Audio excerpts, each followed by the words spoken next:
지금부터는 수사 모드. 막판에 몰려야만 일을 하는 사람들이 생각보다 많다고 해요. 이런 사람들을 보통 보면 마감의 스릴을 즐기는 사람들이라고 합니다. 마감의 스릴. 오히려 막판에 몰려서 막 쪼이는 느낌이 들 때 이때, 마음이 타들어갈 때 이때 살아있다고 느낍니다.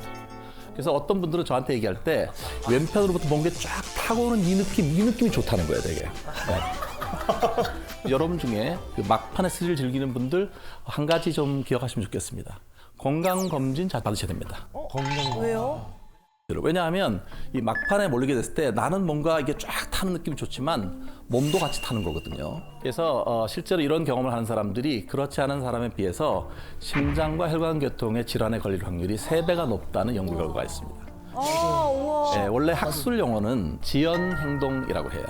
어떤 걸 미루는 행동 자체를 말하는데 저는 이제 그 미루는 행동 대신에 꾸물거림이라는 단어를 좀 선호하는 이유가 사실 많은 사람들이 미루는 행동을 하고 나서 스스로를 게으르다고 생각을 해요. 그럼 나는 게을러, 의지박약해 이런 얘기를 많이 하잖아요. 그런데 그렇게 부정적인 이미지를 자꾸 자기한테 붙이게 되면 더 일을 미루게 되거든요. 그래서 꾸물거림이라는 말을 저는 선호하는데 원래 내가 이 일을 하지 않으면 나중에 경을 칠 거다. 이런 부정적인 결과가 올 거라는 걸 다 알고 있어요. 그리고 나도 이거를 해야 한다는 것도 잘 알고 있어요. 그런데 안 하고 있으면서 상당히 불편해하는 그런 단계. 이게 꾸물거림의 정의입니다. 사람들이 어떤 분야에서 그럼 많이 꾸물거리는가 이 영역이 되게 관심사인데요. 실제로 최근에 보면 사람들이 꾸물거리는 것 중에 하나가 잠잘 때 취침 시간 있잖아요. 이것도 꾸물거려요. 오, 핸드폰. 맞아. 여러분도 그러잖아요. 너튜브 이런 거 보시게 되면 한 번 보고 끝나는 경우는 없어요. 예, 보건 돌리고 이렇게 하다 보면 어떻습니까? 쇼츠 같은 경우 그렇죠. 이거죠. 이렇게 거의 자동화 넘기는 되신 거죠. 저거 같은데, 네. 사실 실제로 이게 보는 분들이 많아요. 근데 그렇게 되면 어떻습니까? 수면 시간 자체가 줄어들잖아요. 그럼 아침에 일어나면 되게 피곤한 그 상태로 또 시작을 해야 되는 거거든요. 그래서 이게 취침 시간 꾸물거림이라는 말이 있을 정도니까 사실 그런데 가장 사람들이 많이 꾸물거리는 삶의 영역은 어떤 것일까? 궁금해. 이게 이제 많이 꾸물거리는 중에 1번이 뭡니까? 건강입니다. 아이고. 실제로 이게 건강과 관련된 부분, 아까 건강검진 말씀드렸지만 꾸물거리는 사람들이 너무 많아요. 실제 병원에 가야 되는데 안 가고 계속 머물거리는 거. 건강검진을 사실 막 매년 같은 기간에 막 이렇게 받는 것도 스스로의 일을 막 미루고 뭐 그런 류들이 아닐까요? 실제로 맞습니다. 건강검진을 가장 많이 하는 달이 12월이에요. 맞아. 12월 말에 가시면요 예약할 수 있는 날짜가 없어요. 근데 왜 그러냐면 그날 해가 넘어가기 전에 하긴 해야 되는 거잖아요. 12월 20 며칠 이렇게 되면 아예 예약할 수 있는 공간이 없어요. 맞아. 이렇게 건강 자체가 많은 사람들한테 이게 미루는 그런 것들 중에 하나고요. 근데 이렇게 습관적으로 이게 꾸물거리게 되면 스트레스 호르몬이 되게 많이 나온대요. 그렇게 되면 아까 말씀드린 것처럼 심장이라든지 이런 데 무리가 많이 가게 되는 거죠. 어떤 연령대 있는 사람이 가장 많이 꾸물거릴까? 저는 20대 정도? 20대. 약간 사춘기가 오는 그 아이들을 보면 조금씩 꾸물거리기 시작하는 것 같아요. 네. 뭘 시켜도 조금만 있다가 뭐 하라고 해도 나중에 약간 요런 몇 살 때, 몇 살 때? 핑계들이 생기기 시작하는 것 같거든요. 몇 살 때 그 같아요? 사춘기가 오는 그 시기. 사춘기 나이 때? 저는 한 50대, 그러니까 40대 후반에서 한 50대 한 중반까지 그런 시기가 되지 않을까. 되지 않을까? 왜냐하면 사회적으로 일단 가장 사회 활동을 많이 할 시기고 어떻게 보면 그리고 개인적으로 봤을 때는 또 한 가장이 될 수도 있고 가족의 중추적인 역할을 할 수 있는 뭐 부모로부터 자식으로부터 그러면서 결정에 대한 꾸물거림이 조금 더 많지 않을까 이런 생각이 좀 들긴 듭니다. 보통 저희가 볼 때 14세에서 29세까지가 가장 많이 꾸물거립니다.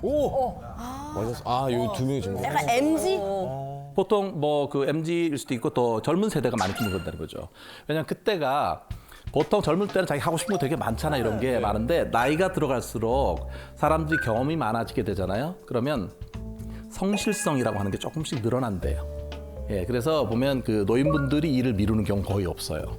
실제로 한국에서 대학생들 대상 한 600명 이상 이렇게 연구를 해보면요 절반인 50%는 실제로 시험 볼 때 그 전에 꾸물거린다고 얘기를 하고요. 되게 고통스럽대요. 그리고 한 30% 정도는 보고서를 늦게 내서 여러 가지 불이익을 당한 적이 있다 이렇게 얘기를 했어요. 네. 그런데 성인들도 예외는 아니에요. 성인들도 만성적으로 꾸물거리는 사람은 약 20% 정도를 봅니다. 그러나 특히 지금 말씀하신 것처럼 사춘기 자녀들 같은 경우에 실제 학원 안 가고 뭐 어디 안 가고 계속 꾸물거리는 게 생길 수 있거든요. 그때 여러분이 잘 들어보셔야 돼요. 어떤 게 혹시 불만이 있는지 이런 거를 들어주는 게 되게 중요해요. 네. 이렇게 일을 이렇게 미루게 되면요 여러 가지 부정적인 결과들이 많아요. 꾸물거림하고 상관이 상당히 높은 것들이 우울 그리고 불안, 실제로 어떤 약물 사용 이런 것도 훨씬 더 높아진다고 합니다. 약물? 실제로 할 일 있는데 일 안 하고 있으면 계속 뭐 술 마시고 이런 것도 생길 수 있잖아요. 그다음에 또 어떤 분들은 자기 스스로가 되게 자기를 많이 비난을 하고 이렇게 스스로를 채찍질하는 분들 되게 많아요. 꾸물거림이 불안과 관련이 있다라고 하는 거를 단편 소설에서 찾아볼 수가 있습니다. 러시아의 대문호였던 도스토옙스키라고 하는 분이 있잖아요. 네. 이분이 쓴 단편 소설이 약한 마음이라는 게 있어요. 어떤 사람이냐면 하위급 공무원이었던 바샤 슌코프라는 이름 발음하기 되게 어려워요. 근데 이 바샤 슌코프가 회사에서도 상사의 총애를 받고 있고요. 또 최근에는 자기가 흠모했던 그런 그 여인과 약혼을 한 상태예요. 그런데 이제 털이 다가오고 있는데 그 전에 그 상사가 너 일 잘하니까 내가 좀 너한테 경력에 도움될 수 있는 일을 하나 더 줄게. 3주 안에 이 일을 하면 너한테 상당히 플러스가 될 거야. 이렇게 얘기를 했어요. 근데 보통 이제 그럴 경우에 예비 처갓집도 가야 되고 바쁜 일정이 있잖아요. 그러면 보통 좀 죄송합니다. 어렵습니다. 이렇게 말할 것 같은데 이 사람은 이게 나한테 도움이 되고 나한테 잘해주는 상사가 이걸 하니까 거절을 잘 못했던 거예요. 그래서 이거를 턱 받았어요. 한 3주면 할 수 있을 것 같아요. 이렇게 받아들였어요. 받았는데 아니나 다를까 뭐 처갓집에도 가야 되고 사람들한테 인사도 다녀야 되고 할 일이 너무 많은 거예요. 그래서 이 일을 계속 이제 미루게 되니까 마음이 되게 불안해지잖아요. 그래서 하루는 하룻밤을 새면서 이걸 해봤어요. 근데 생각만큼 일이 진척이 안 되는 거예요. 그래서 이걸 어떻게 해야 되나 고민하고 자꾸 물어보니까 상사한테는 하고 있습니다 이렇게 얘기를 했을 거잖아요. 근데 그러면서도 계속 할 일들 다른 일들이 생겨서 딴짓을 계속 한 거예요. 그러다가 막상 어떻게 됐냐면은 나중에 마지막에 3일 밤을 새서 이걸 해야 돼요. 3일 밤을 꼬박 샜어요. 그러다가 실신을 한 거예요, 이 사람이. 내가 이번에 일을 못하게 되면은 군대에 끌려갈지도 모른다 이런 것들 망상이 생기고 결국 이 주인공이 정신병원에 들어가게 돼요. 정신병원에 들어가게 돼요. 어머, 이걸로? 왜냐하면 전혀 현장 생활자를 할 수가 없고요. 자기가 되게 힘들었던 이거 자체가 이렇게 그 꽃이 핀 거죠. 충격적이네요. 많은 분들은 사실 보면 이렇게 얘기할 거예요. 시간 관리를 잘못하는 거다. 우선순위를 잘못 잡은 거다. 이렇게 얘기를 하잖아요. 과연 꾸물거림이 시간 관리의 문제일까요? 표면적으로는 그래요. 보면은. 그런데 제가 생각할 때는 사실 사람들이 꾸물거릴 때 심리적으로 고통을 되게 많이 받거든요. 왜냐하면 일을 안 하고 있다고 해서 마음 편하는 거 아니에요. 맞아요. 되게 불편한 마음도 많이 겪잖아요. 이 불편한 감정을 잘 조절 못하는 거 이게 사실은 꾸물거리는 사람들에게 중요한 문제입니다. 그래서 이렇게 말씀드리고 싶어요.